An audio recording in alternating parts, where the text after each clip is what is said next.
حضرت ابو الدرداء رضی اللہ عنہ کے پاس حدیث کے لیے جانا۔ کثیر قیس رضی اللہ عنہ کہتے ہیں کہ میں نے حضرت ابو الدرداء رضی اللہ عنہ کے پاس دمشق کی مسجد میں بیٹھا ہوا تھا۔ ایک شخص ان کی خدمت میں آئے اور کہا کہ میں مدینہ منورہ سے صرف ایک حدیث کی وجہ سے آیا ہوں۔ میں نے سنا ہے کہ وہ آپ نے حضور اقدس صلی اللہ علیہ وسلم سے سنی ہے۔ ابو الدرداء رضی اللہ عنہ نے پوچھا کوئی اور تجارتی کام نہیں تھا؟ انہوں نے کہا نہیں۔ ابو الدرداء رضی اللہ عنہ نے پھر پوچھا کہ کوئی دوسری غرض تو نہ تھی؟ کہا نہیں، صرف حدیث ہی معلوم کرنے کے لیے آیا ہوں۔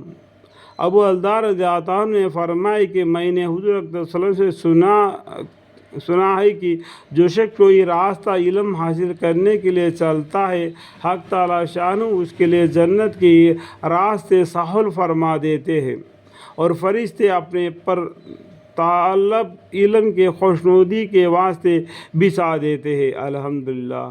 اور طالب علم کے لیے آسمان زمین کے رہنے والے استغفار کرتے ہیں۔ الحمدللہ، اللہم اغفر لی۔ حتیٰ کہ مچھلیاں جو پانی میں رہتی ہے وہ بھی استغفار کرتی ہے۔ اور عالم کی فضیلت عابد پر ایسی ہے جیسا کہ چاند کی فضیلت تمام ستاروں پر ہے۔ اور علماء انبیاء علیہ السلام کے وارث ہیں۔ انبیاء علیہ السلام کسی کو دینار اور درہم کا وارث نہیں بناتے بلکہ علم کا وارث بناتے ہیں۔ جو شخص علم کو حاصل کرتا ہے وہ ایک بڑی دولت حاصل کرتا ہے۔ الحمدللہ۔ حضرت ابو الدرداء رضی اللہ عنہ فقہاء صحابہ اکرام رضی اللہ عنہ میں ہے۔ حکیم علامت کہلاتے ہیں۔ فرماتے ہیں کہ حضور اقدس صلی اللہ علیہ وسلم کے نبوت کے وقت میں تجارت کیا کرتا تھا۔ میں نے مسلمان ہونے کے بعد چاہا کہ تجارت اور عبادت دونوں کو جمع کروں، مگر دونوں اکٹھے نہ رہ سکے تو مجھے تجارت چھوڑنا پڑی۔ اب میرا عدل یہ بھی گوارا نہیں کرتا کہ بالکل دروازہ ہی پر دکان ہو جس کی وجہ سے ایک بھی نماز فوت نہ ہو، اور روزانہ 40 دینار کا نفع ہو اور میں ان سب کو صدقہ کر دوں۔ کسی نے پوچھا کہ ایسی تجارت سے کیوں خفا ہوئے کہ نماز بھی نہ جائے اور اتنا نفع روزانہ کا اللہ کے راستے میں خرچہ ہو، پھر بھی پسینہ پسند نہیں کرتے؟ فرمایا حساب تو دنیا ہی دینا ہی پڑے گا۔ ابو الدرداء رضی اللہ عنہ یہ بھی فرماتے ہیں کہ مجھے موت سے محبت ہے، اپنے مولا سے ملاقات کے شوق میں، اور فکر سے محبت ہے تو جہاں کے واسطے، اور ہمارے سے محبت ہے گناہوں دھونے کے واسطے۔ اوپر کے قصے میں ایک حدیث کی خاطر اتنا طویل سفر کیا۔ ان حضرات کے یہاں حدیث حاصل کرنے کے لیے سفر کرنا کچھ اہم نہیں تھا۔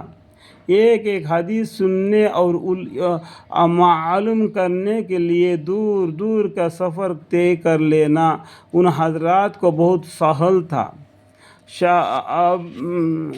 شعبی رحمۃ اللہ کے مشہور محدث ہے، کوفہ کے رہنے والے ہیں۔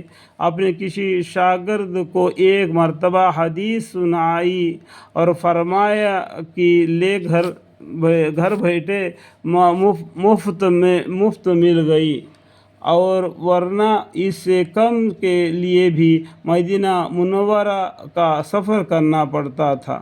ابتدا میں حدیث کا مختصراً مدینہ طیب میں ہی تھا۔ علم شغف رکھنے والے حضرات نے بڑے بڑے طویل سفر علم کی خاطر اختیار فرماتے ہیں۔ سعید بن المسیب رحمۃ اللہ علیہ جو ایک مشہور تابعہ ہے، کہتے ہیں کہ میں ایک حدیث کے خاطر راتوں اور دنوں پیدل چلا ہوں۔ امام بخاری رحمۃ اللہ علیہ شوال 194 میں پیدا ہوئے اور 205 میں یعنی 11 سال کی عمر میں حدیث پڑھنا شروع کی تھی۔ عبداللہ بن مبارک رحمۃ اللہ علیہ کے سب تصانیت بیچین ہی میں حفظ کر لی تھی۔ اپنے شہر میں جتنی حدیثیں مل سکے ان کو حاصل کر لینے کے بعد 216 میں سفر شروع کیا اور والد کا انتقال ہو چکا تھا، اس وجہ سے یتیم تھے۔ والدہ سفر میں ساتھ تھی۔ اس کے بعد بلخ، بغداد، مکہ مکرمہ، بصرہ، کوفہ، شام، اسقلان،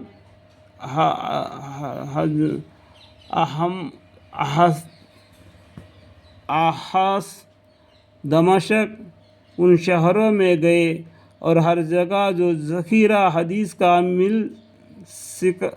کامل حاصل فرمایا اور اسی نو عمری میں استاد حدیث بن گئے تھے۔ الحمدللہ۔ منہ پر داڑھی کا ایک بال بھی نہیں نکلا تھا۔ کہتے کہ میرے وہ 18 برس کی عمر تھی جب میں نے صحابہ رضی اللہ عنہ اور تابعین کے فیصلے تصنیف کیے۔ حدیث حارشد رحمۃ اللہ علیہ اور ان کے ایک ساتھی کہتے ہیں کہ امام بخاری رحمۃ اللہ علیہ ہم لوگوں کے ساتھ استاد کے پاس جایا کرتے، ہم لوگ لکھتے اور بخاری رحمۃ اللہ علیہ ویسے ہی واپس آ جاتے۔ ہم نے کئی روز گزر جانے پر ان سے کہا کہ تم کو وقت ضائع کرتے ہو۔ وہ چپ ہو گئے۔ جبکہ کئی مرتبہ کہا تو کہنے لگے کہ تم نے دکھ ہی کر دیا کہ تم نے کیا لکھا۔ ہم نے اپنا مجموعہ حدیث نکالا جو 15,000 حدیثوں سے زیادہ مقدار میں تھا۔ انہوں نے اس سب کو حفظ سنا دیا۔